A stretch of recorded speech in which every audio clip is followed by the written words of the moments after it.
Magandang araw sa ating lahat. Mayroon akong namomonitor na kumikilos ang sindikato. Maraming mga counter sa ginagawa natin, mga afisyonado.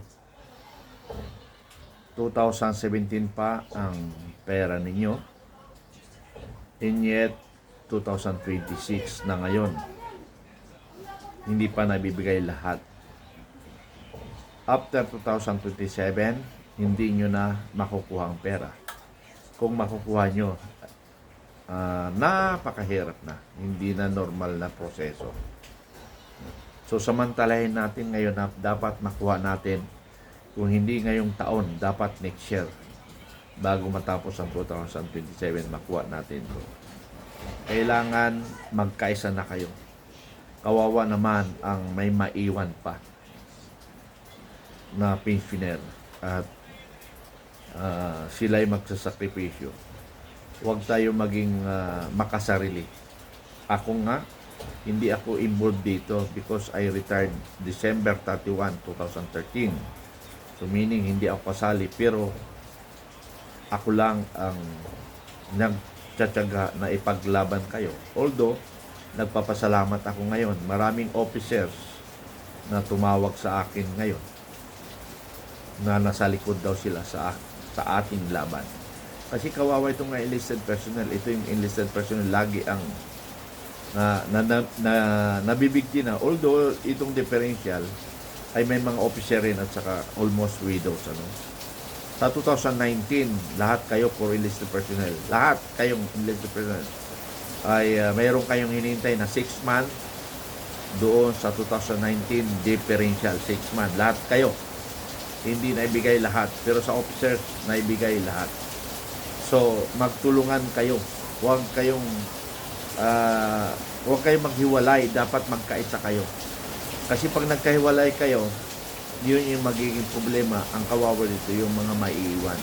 Kaya ako nakikiusap sa mga enlisted personnel na kapwa ko dating enlisted personnel na mga nakakasama ko, huwag niyong iwanan ang kasama niyo dahil ang sindikato ay kumikilos na sinasabi nila ang mag-release na daw sila. Paano sila makapag-release wala namang pera sa kanila? Yun yung problema. Kasi kung nasa kanila ang pera, matagal na lang na-release na yan. Tandaan niyo yan. Ang personnel officers ng PGMC, si Commodore Cases at saka Colonel Mansulim, alam ko malinis ang kanilang konsensya. Ngunit mayroong problema na kasi nga ito, sabi ko nga sa inyo, this is syndicate crime. Wala sa PGMC ang problema. Ang problema, sino yung nasa likod ng PGMC. So, mga kasama, huwag natin iwanan.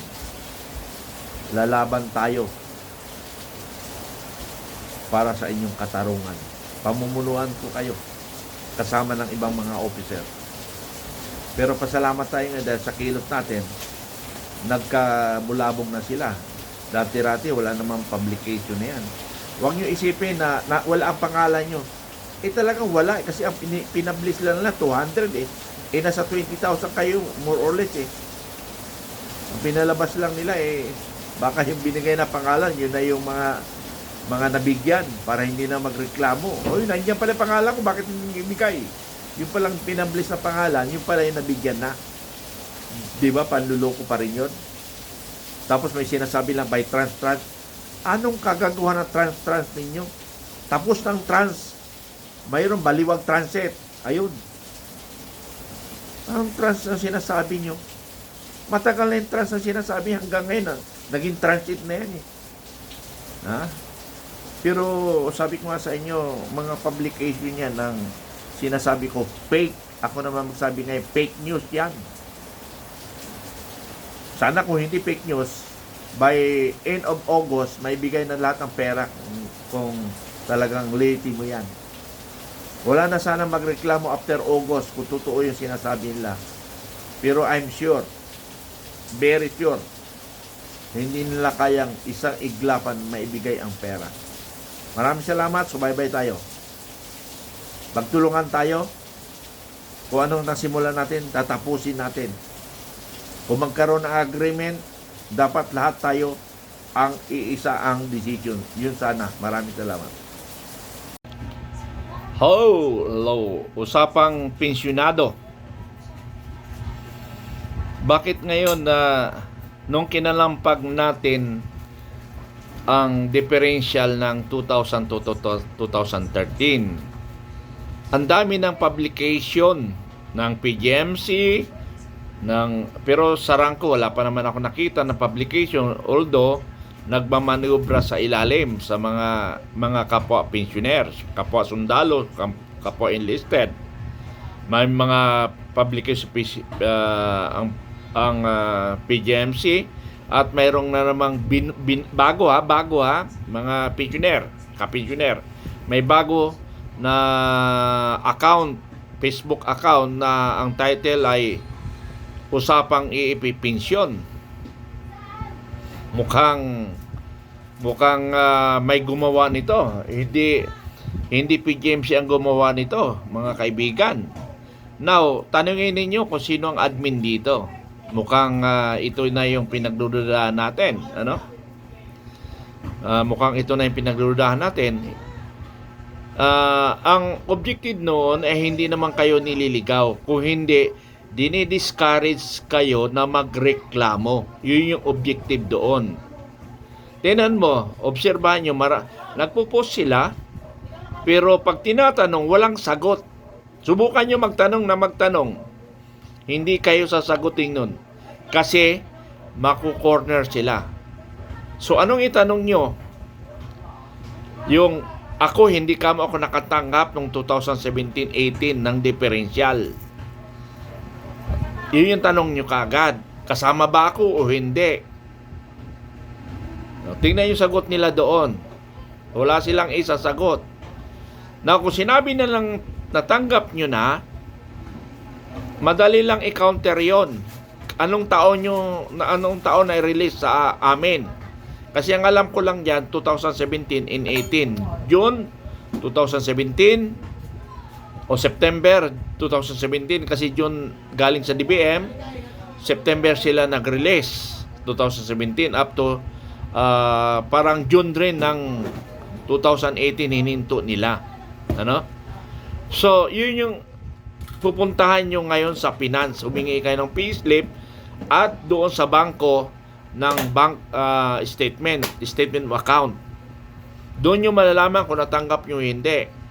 Yun ang lagi nyong itanong sa Sarangco o sino man nagpapublish na yan, lalo na doon sa bagong account na wala pang 100. Now what I mean, wala pa nga 1 buwan yung account na yun eh.